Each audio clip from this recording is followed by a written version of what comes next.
আসসালামু আলাইকুম রহমতুল্লাহ। আলহামদুলিল্লাহ, প্রথম তো আল্লাহ রাব্বুল আলামিনের অশেষ শুকরিয়া আদায় করি যে আল্লাহ পাক আজকে একটা মানুষের সাথে আমি দীর্ঘ 1 বছর আগে হাত মিলিয়েছিলাম। এই বাসার এই যে কাজ দেখতেছেন আপনারা, এই কাজ করার জন্য উনি আমাকে অনেক উৎসাহিত করেছেন, উনি অনেক আমাকে হেল্প করেছেন, উনি আমাকে অনেক পরামর্শ দিয়েছেন।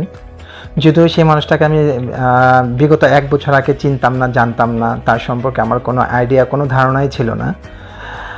অ্যাকচুয়ালি হচ্ছে আমি যেটা বলতে চাচ্ছি, বিগত 1 বছর আগে এই বাসাটা আমার এরকম ছিল না। এই বাসাটা আমার ভাড়াটিয়ারা অবস্থান করতেন, ভাড়াটিয়ারা থাকতেন।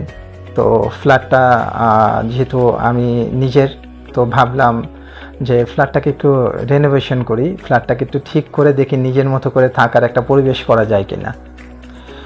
তো অনলাইনে আমি বিভিন্ন জায়গায় বিভিন্নভাবে বিভিন্ন ইন্টেরিয়র ডিজাইন, বিভিন্ন প্রতিষ্ঠান রয়েছে, তাদের সাথে কথা বলেছি। ওইখান থেকে আমার জন্য যেটা মনে হয়েছে সুইটেবল, সেটা হচ্ছে ঝর্ণা ইন্টেরিয়র ডিজাইন। সেই প্রতিষ্ঠানের কর্ণধার আমাদের জ্যানিস ভাই। একদিন ওনার সাথে ফোনে কথা আমার, তো বাসায় ওনার সাথে একদিন মিটিং করি। ভাইয়ার সাথে মিট করার পর ভাইয়াকে আমার ফ্ল্যাটটা দেখাই। ভাইয়া ফ্ল্যাটটা দেখেছে, দেখার পর ভাইয়া আমার উপরের ফ্লোরে, আমরা থাকি উপরের ফ্লোরে, আমার বাবা মা থাকেন। ভাইয়ার সাথে উপরে বসে মিটিং করলাম প্রায় দীর্ঘ 1.5 ঘন্টার মতো সময় নিয়ে। তো আমি ভেবেছিলাম ভাইয়ার সাথে কথা বলার পর আরও 2-1টা প্রতিষ্ঠানের সাথে কথা বলবো, কিন্তু ভাইয়া আমাকে এতটা অ্যাট্রাকটিভ লেগেছে ভাইয়ার কথাগুলো, ভাইয়ার বিভিন্ন রকম কাজ দেখেছি। ভাইয়া বিভিন্ন জায়গায় বাংলাদেশের ভিতরে অনেক সুন্দর সুন্দর কিছু কাজ করেছেন, ওনার ভিডিওগুলো আমাকে দেখিয়েছেন। তো দেখার পর আমি আগ্রহ প্রকাশ করলাম যে ভাইয়ার সাথে বসে একটা আমার কাজের ব্যাপারে মিটিং করা যেতে পারে। পরবর্তীতে ভাইয়ার সাথে একটা ডেট দিলাম। আমি চিন্তাধারা করলাম যে হ্যাঁ, আমি কাজ করব, ইন্টেরিয়রে কাজ করবো, বাসা রেনোভেশন করার পরে। তো ভাইয়ার সাথে বসে আস্তে আস্তে ভাইয়ার সমস্ত কিছুর দায়িত্ব আমার কাছ থেকে কেড়ে নিলে, একরকম বলতে গেলে কেড়ে নেওয়া। কেমনভাবে কেড়ে নিয়েছে, আমি প্রচুর ব্যস্ত একজন মানুষ, আমার ফ্যামিলিকে আমি টাইম দিতে পারি না। এমনও হয় যে আমাকে মাসে একদিনও বাসায় আসার মতো সুযোগ হয় না। ভাইকে সব কিছু খুলে আমি বললাম ঢাকার বাইরে আমি জব করি। তো ভাই আমাকে বললো, ভাই আপনার কোনো টেনশন নেবেন না, আপনার সমস্ত কিছু কাজের দায়িত্ব আমার। আপনি মনে করবেন না যে আমি নাই, আপনি মনে করবেন যে আপনি আছেন, আপনার কাজ আপনি শুধু যেভাবে চান আমাকে বলবেন, সমস্ত কিছু দায়িত্ব আমার। এই ঘর ভাঙ্গা থেকে শুরু করে এখানে যা দেখতেছেন আপনার, এখানে একটা দেওয়ালও নাই, সমস্ত কিছু ভেঙে ভাইয়া ডিজাইন কনসেপ্ট করলো, ভাইয়ার ডিজাইন আমাকে লেআউট করে আমাকে দেখালেন, ড্রয়িং করলেন, 3D করলেন। আস্তে আস্তে ভাইয়ার কাজগুলো আমি দেখলাম, আস্তে আস্তে ভাঙলেন। আমার বাসার একবার ফ্লোরিং থেকে ভাঙা শুরু করে টাইলস করা, কোন রুমে কী টাইলস বসবে, আমার কিছু কনসেপ্ট ছিল, ভাইয়া বলে এইভাবে না এইভাবে করি। তো আস্তে আস্তে আমরা এগোলাম, এগোতে ইন্টেরিয়রের স্বপ্ন আমার ছিল না। ভাইয়া আমাকে বললো যে ভাইয়া আপনি যেহেতু এই কাজটুকু করেছেন, আমি আপনার পাশে আছি, আপনি পুরো বাসাটা ইন্টেরিয়র করিয়ে নেন। ভাইয়ার এই কথায় আমি তখন অত্যন্ত খুশি হই, তখন ভাইয়ার সাথে আমি একমত হই। ভাইয়া আমাকে আস্তে আস্তে এই ডিজাইনগুলো করিয়েছেন। ভাইয়ার ম্যাক্সিমাম ডিজাইনই ভাইয়া, ওইখানে কিছু কিছু ডিজাইন আমি ভাইয়ার সাথে বললাম ভাইয়া আমি এইভাবে চাই, ভাইয়া তখন এগুলো আমাকে গুছিয়ে দিয়েছেন। আজকে 1 বছর পর আমার বাসায় এখন আমি শিফট হইনি, আমার ফ্ল্যাটে আমি উঠবো কিছুদিন পরেই। আজকে ভাইয়া আছেন, ভাইয়ার ঝর্ণা ইন্টেরিয়র ডিজাইনের স্টাফরা আছেন, অফিস যেখানে যারা কাজ করেন সবাই মিলে এখানে আছেন। আজকে আপনাদের সামনে আসলাম, আমি দোয়া চাই ভাইয়ার প্রতিষ্ঠানের জন্য, ভাইয়া যেন এরকম আরও মানুষের স্বপ্ন গড়ে দিতে পারে, আমরা ইনশাল্লাহ তার পাশে থাকতে পারি। তো এই হচ্ছে পথ চলা আমাদের পথ চলা আলহামদুলিল্লাহ শেষ হয়েছে। এখন বাসায় উঠার পালা, ইনশাল্লাহ বাসায় উঠবো। তার আগে ছোট করে কিছু বলি আমার বাসার ব্যাপারে। আলহামদুলিল্লাহ, প্রথম আমরা এখানে একটা লিভিং এরিয়া দেওয়ার চেষ্টা করছি। এখানে যেহেতু লিভিং এরিয়ার পাশে একটা ডাইনিং স্পেস রাখা হয়েছে, ডাইনিং স্পেসে আলহামদুলিল্লাহ খুব সুন্দর করে একটা ডিনার অর্গান করা হয়েছে। ডিনার অর্গানের মধ্যে সিএনসি করে একটা কাজ করা হয়েছে। সিএনসিটা আসলে এতটাই সুন্দর হয়েছে, সেটা ইনশাল্লাহ আপনারা দেখতেছেন, আপনারা বুঝতে পারতেছেন কতটা সুন্দর হয়েছে। তো এই আইডিয়াগুলো ভাইয়ার সাথে আমার শেয়ার করা, ভাইয়া এগুলো নিজের মতো করে করে দিয়েছেন। তার পাশে ছোট করে একটা কমন একটা ভেসিন রাখা হয়েছে ডাইনিং স্পেসের পাশে, ঠিক ডাইনিং স্পেসের সঙ্গেই হাত ওয়াশ করার জন্য গেস্টদের জন্য ওইখানে একটা সুন্দর টাচ মিরর করা হয়েছে।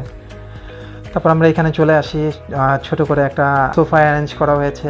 সোফার পাশে আলহামদুলিল্লাহ একটা খুবই সুন্দর একটা টি টেবিল করা হয়েছে। সোফার যে ফ্যাব্রিক্সটা রয়েছে তার সাথে ম্যাচ করে ইনশাল্লাহ ভাইয়া চেষ্টা করছে তো পাশে একটা আলহামদুলিল্লাহ একটা টিভি ক্যাবিনেট করা হয়েছে। আমরা টিভি ক্যাবিনেটটা আলহামদুলিল্লাহ 3টা কম্বিনেশনে করেছি।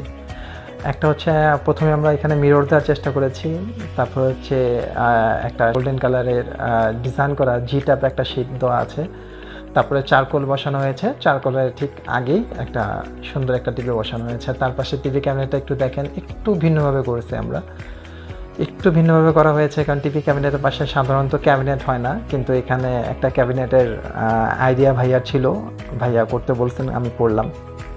তার পাশে একটা কিচেন করছি, আলহামদুলিল্লাহ কিচেনটা ভাইয়া সাজিয়ে দিয়েছেন, আমাকে বলেছিলেন আমি এরকমভাবে চাই, তো ভাইয়া আলহামদুলিল্লাহ করেছেন। তো কিচেনটা একটু ভিন্নভাবে আমরা করেছি। নর্মালি সবাই এইচপিএল দিয়ে করে, আমরা এইচপিএলের সাথে ডুকো ফিনিশিং করেছি, তার মাঝখানে কিছু মিররের কাজ আছে। এই আর হচ্ছে একটা গেস্ট রুম আছে, গেস্ট রুমের বারান্দাটা খুবই সুন্দর, মাশাল্লাহ, এটা মাশাল্লাহ বলতেই হবে, কারণ নর্মালি হচ্ছে আমরা বারান্দার দরজাগুলো পিভিসি হয়ে থাকে বা কাঠের দরজা উডের হয়ে থাকে, কিন্তু আমি উডের মধ্যে একটু ভিন্নতা চেয়েছিলাম। ওইখানে বর্তমান সময়ের যে কিছু গ্লাসের উপরে কাজ করা আছে, বারান্দার দরজাটা খুব সুন্দর করে হোয়াইট টুকু পেইন্ট করা হয়েছে। আমার দুটো স্বপ্ন ছিল, একটা হচ্ছে আমার ওয়াইফের স্বপ্ন ছিল, আর একটা ছিল আমার স্বপ্ন।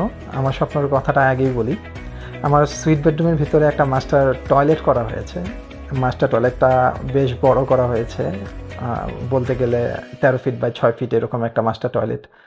তো এখানে একটা বাথটাব করা হয়েছে। নর্মালি হচ্ছে বাথটাব আমরা মার্কেট থেকে পাই, বাজারে কিনতে জাকুজি টাইপের এই ধরনের কিছু, তো আমি চাইলাম না এই ধরনের কিছু দিব না, মার্কেট থেকে পাওয়া যায় এমন কিছু না। তো এটাকে সিসিআর ঢালাই করে ইনশাল্লাহ এটাকে টাইলসের মাধ্যমে একটা বাথটাব করেছি। বাথটাবের পাশে একটা ওয়াল হ্যাং কমোড করা হয়েছে, ব্ল্যাক কালারে ফিনিশিং চেয়েছিলাম ভাইয়ার কাছ থেকে। ভাইয়া এই আইডিয়াগুলো দিল যে আপনি এই ড্রাই এরিয়াটা আপনি ব্ল্যাকের মধ্যে থাকেন, তো এখানে ব্ল্যাক কালার একটা ভেসিন, তারপর সে ব্ল্যাক কালার একটা ওয়াল হ্যাং কমোড বসানো হয়েছে, এখানে খুব সুন্দর একটা টাচ মিরর করা হয়েছে। আমার টয়লেটের উপরে ইন্টেরিয়রের কাজগুলো 2টা পোর্শনে করা হয়েছে, আপনারা দেখলেই বুঝতে পারবেন। একটা হচ্ছে বাথটাব এরিয়ার উপরে একটা ইন্টেরিয়রের কাজ করা হয়েছে সিএমসির সাথে, আরেকটা হচ্ছে ড্রাই এরিয়াতে একটা ইন্টেরিয়রের কাজ করা হয়েছে। আর আমার ওয়াইফের যে স্বপ্নটা ছিল, মেয়ে মানুষরা সাধারণত আপনারা জানেনই, ফিমেলদের ড্রিমস হচ্ছে তার ড্রেসিং এরিয়া, তার হচ্ছে চেঞ্জিং এরিয়া, এগুলো তারা একটু নিজের মতো করে চায়। তো আমি ভাইয়ার সাথে এই আইডিয়াটা শেয়ার করলাম, এটা আমার মাথায় ছিল না, এই জিনিসটা আমি আগে জানতাম না। তো ভাইয়া বললো কি চাচ্ছে ভাবি, তো বললাম ও চাচ্ছে ওর মেকআপ জোনটা একটু আলাদাভাবে করার জন্য। তো বললো আমার ভাইয়া বাসা দেখার পর আমার ভাইয়া বললো সুইট রুমের ভিতরে আমি ভাবির জন্য একটা মেকআপ জোন করে দিচ্ছি, সেটা ওয়াকিং ক্লোজেট থাকবে, এবং খুবই সুন্দর ওয়াকিং ক্লোজেটের ফিনিশিং আসছে, মাশাল্লাহ খুবই সুন্দর, অসম্ভব সুন্দর একটা ওয়াকিং ক্লোজেটের ফিনিশিং দিয়েছে ভাইয়া। ওইখানে অনেক বড় করে একটা মোশন সেন্সর করা হয়েছে, মানে নর্মালি হচ্ছে আমরা টাচ মিরর ইউজ করতে করতে অভ্যস্ত, কিন্তু ভাইয়া চ্যালেঞ্জ ডিফারেন্ট কিছু করে দেই। আপনি গ্লাসটার সামনে আমরা যখন দাঁড়াবো, একটা মোশন সেন্সরের মাধ্যমে এটা গ্লাসের লাইট অন হবে, আবার যখন চলে আসবো অটোমেটিক সেটা বন্ধ হয়ে যাবে। তো আপনারা দেখেন ইনশাল্লাহ পুরো বাসা ঘুরে, আর দোয়া করবেন ঝর্ণা ইন্টেরিয়র ডিজাইনের জন্য, দোয়া করবেন আমার জন্য, ঠিক আছে? আর আমিও দোয়া করি যাদের এই ধরনের স্বপ্ন আছে আল্লাহ পাক সবার স্বপ্ন পূরণ করে দেয়।